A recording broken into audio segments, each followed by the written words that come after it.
Good morning, ladies and gents. So I am back with another Conquerors Blade video, and this video is going to be all about Season 9 and what it is bringing.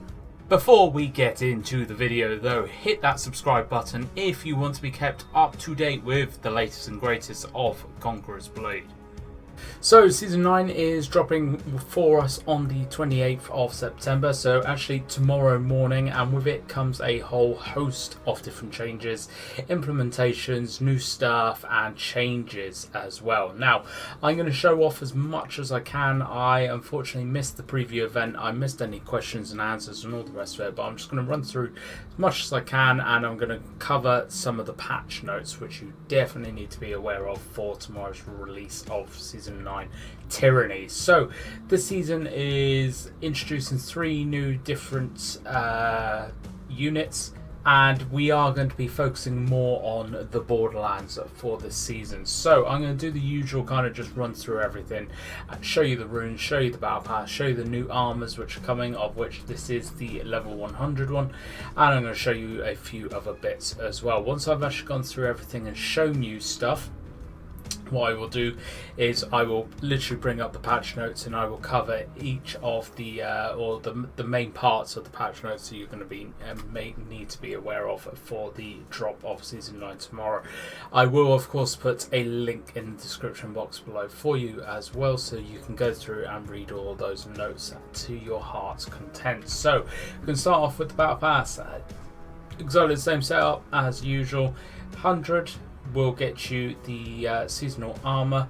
Level 1 of the premium battle pass will get you the level 1 seasonal armor, which I think is actually quite cool this season. So as we go through, you will see it's about every 2 levels. For the freebie, you'll get a reward.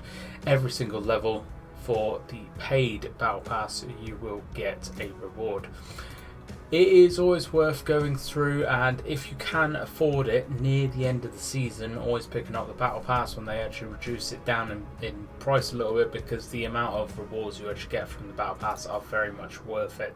Once you get to say, I don't know, say level 50 for example as well, and then you purchase the battle pass, at that point you actually unlock all of those different rewards straight off the bat. So actually, if you can't afford it, if you can't pick up the battle pass right at the start of the season, don't worry too much, just wait for it to drop down in price, pick it up then.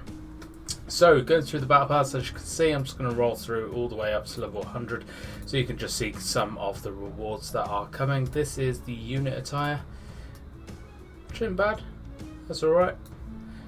Not bad attire. I do prefer these attires this season, I have to say. Now, I haven't actually looked at the seasonal weapons yet, but I will have a look at that in a minute. That's always quite an intriguing one. But I have to say, the level 100 battle pass armor is very nice. Now, remember as well, our blades have come across from Season 8. So if you had any blades, which is this currency here, saved up from Season 8, then you can actually use these in the seasonal store, which is pretty damn cool, because it all passes over season to season now.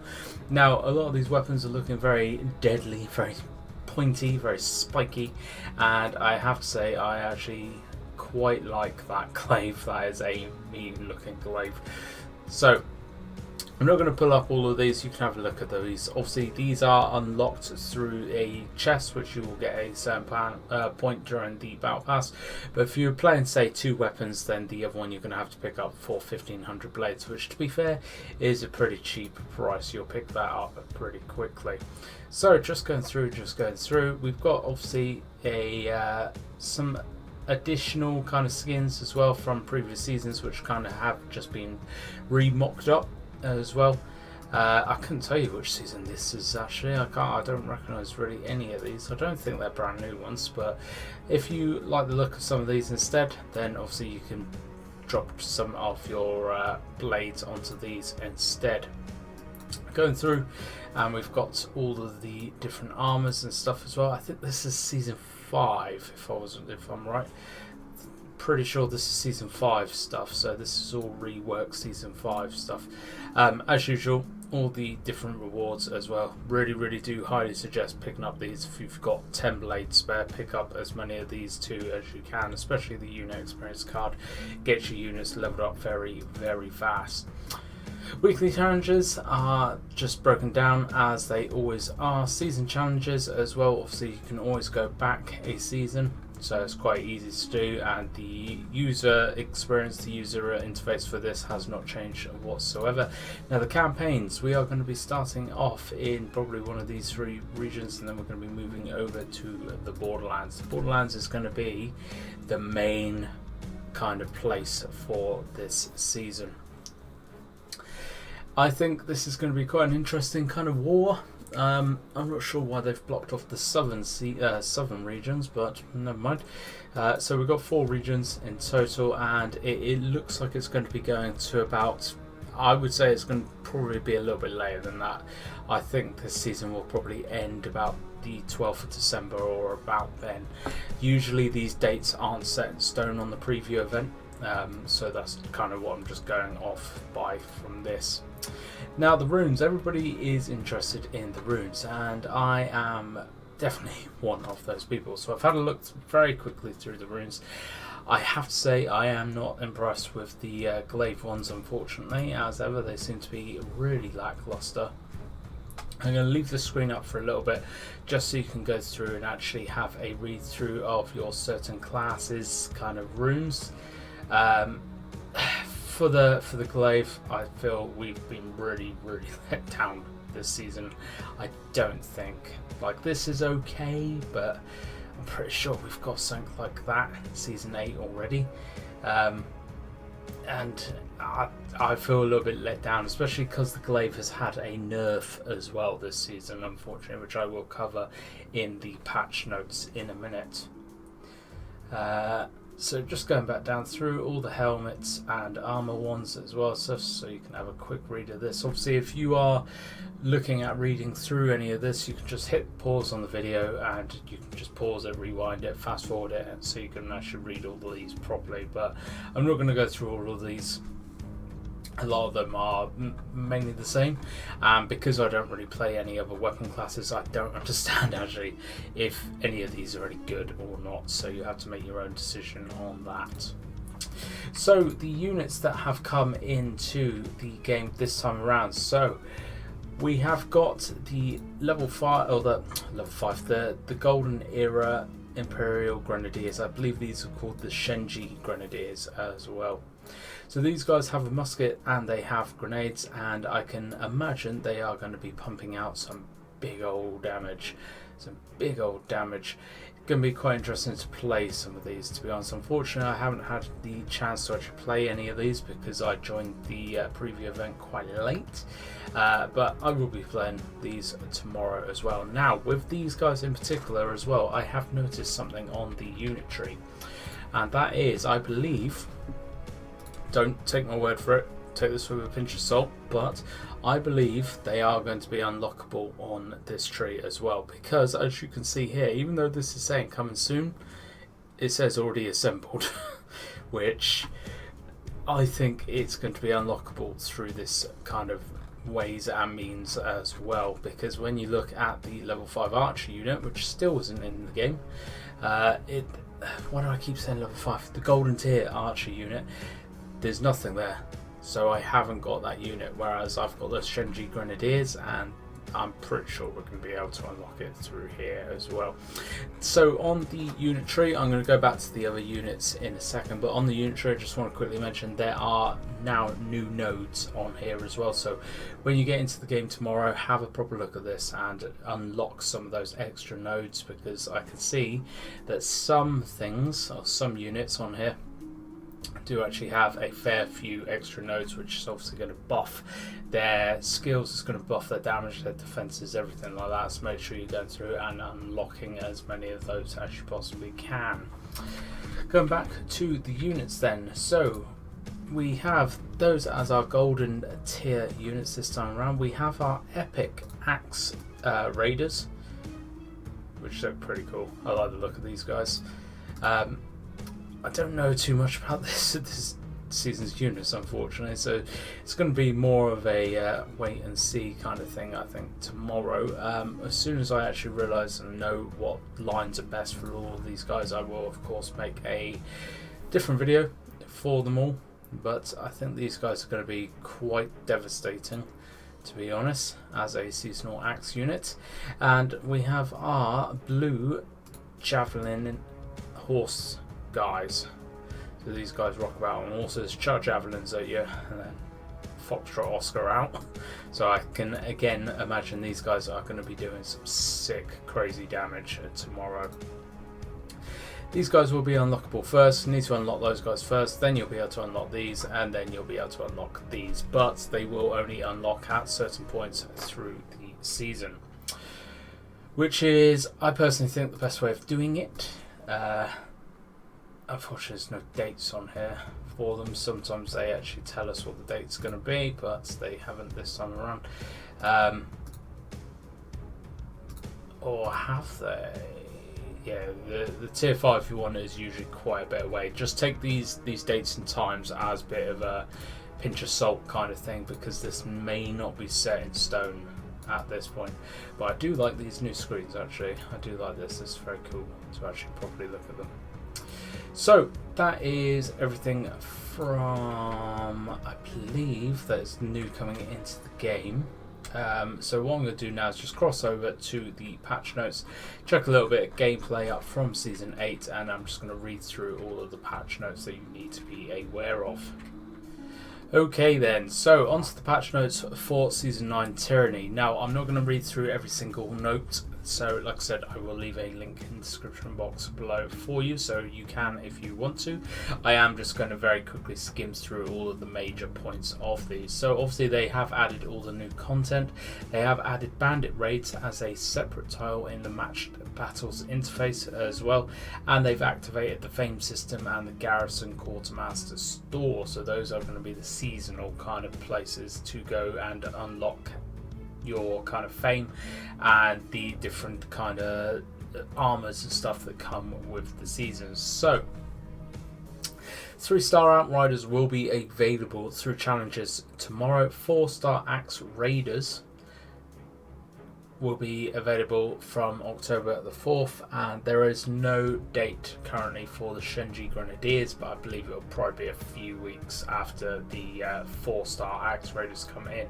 So Fame is going to be all about obviously the seasonal store and everything, so that is, you're going to be unlocking and acquiring fame by providing resources over to the quartermaster NPC and playing bandit raids as well. So the campaigns are going to be all lining up for battling for Conqueror City in the Borderlands. That is going to be the main capital of the season. So seasonal rune changes, this is the first time I've actually heard of these.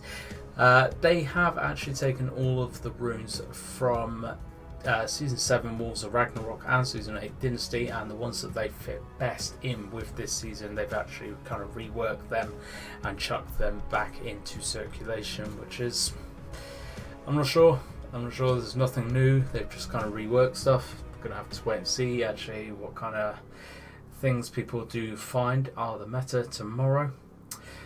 So hero specialization system. So skill pages will no longer be required to unlock and upgrade ultimate abilities. Instead, you can unlock and upgrade them with mastery points. All of our skill pages will be getting exchanged for different stuff, and you have the opportunity to actually exchange all of those for attire chest, mastery points, bronze coins, unit medals, or honor. Make sure you exchange all of them as much as possible, because you want to be getting stuff you want and not just having them taken away from you.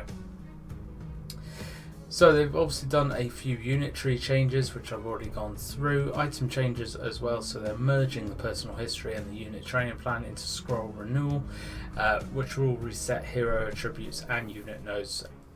All of the personal histories and unit training plans that you have currently will be converted into the Scroll of Renewal. So the biggest change for this season are the territory war changes. This I am going to read out in full because this is going to just be the easiest way of doing this. So while territory war gives rise to frantic and exciting battles, it has remained as hot a topic for negative feedback from the community. We have tried making changes to mechanics and rule sets to resolve some of the more obvious issues. However, we have been unable to solve the core issues with simple patches. That is why we've decided to bring about a new evolution of territory war with the start of this season, so that it may reflect the changes of current events as hundreds of houses vie for power in Conquerors Blade. Since times of old, the word prestige has represented the achievements of one person or a group of people. In the short term, prestige is representative of a power's ability to influence and its attractiveness to others, whereas in the long term, it reflects the objective evaluation of this power's place in history.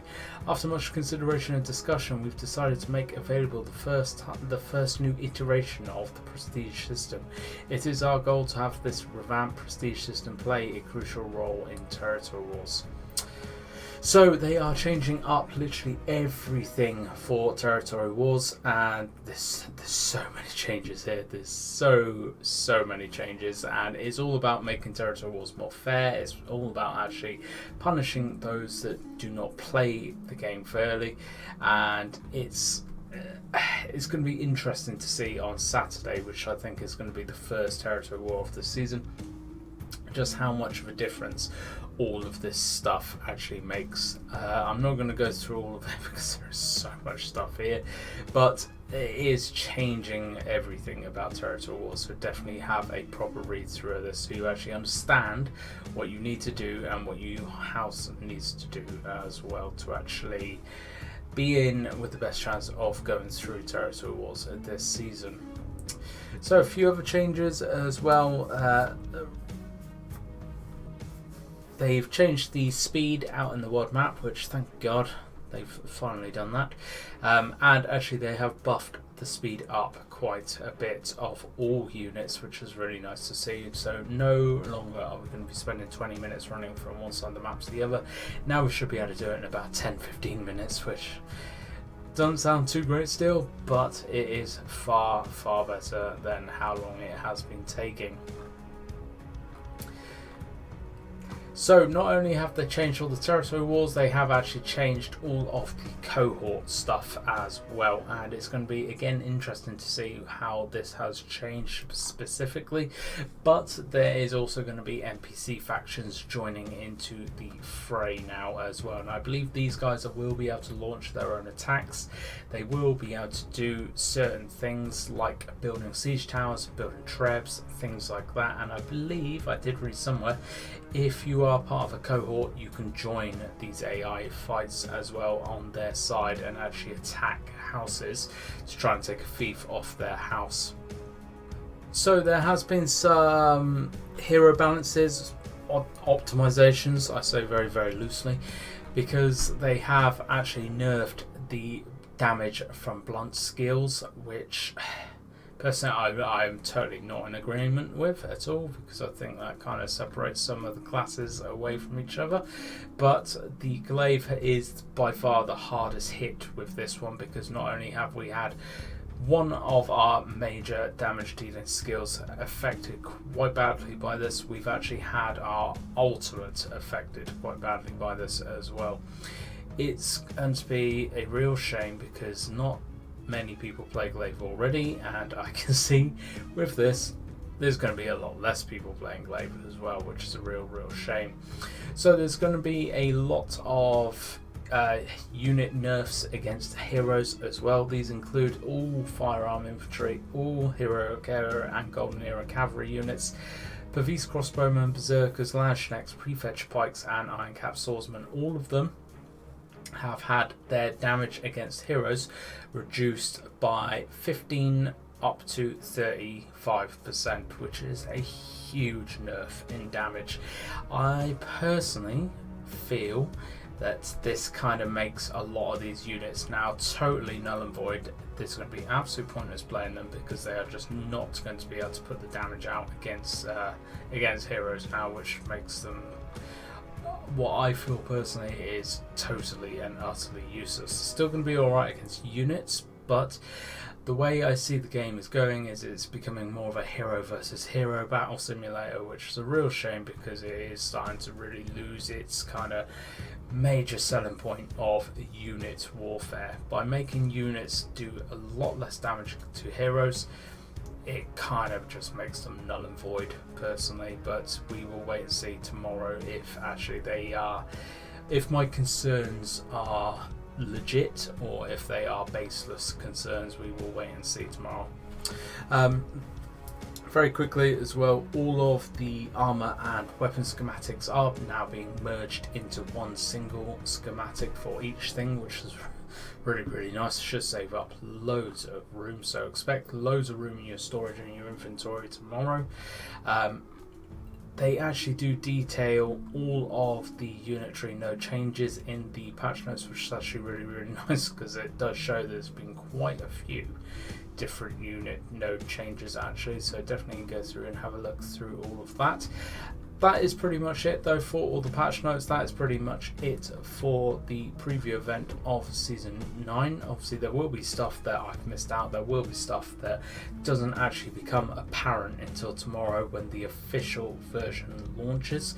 But I will be there, I will be having a look, see how the game has changed, especially I'm especially interested in Saturday in Territory War, how the game has really changed, whether it be for the better or for the worse.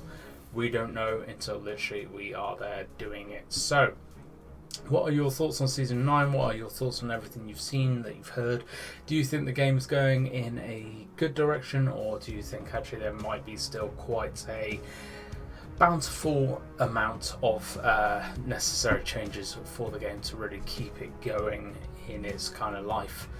Thank you very much for watching, folks. As always, I hope you've enjoyed this one. If you have, please hit that like button, hit that sub button, share this video around as much as you can, and I hope to catch you out on the battlefield.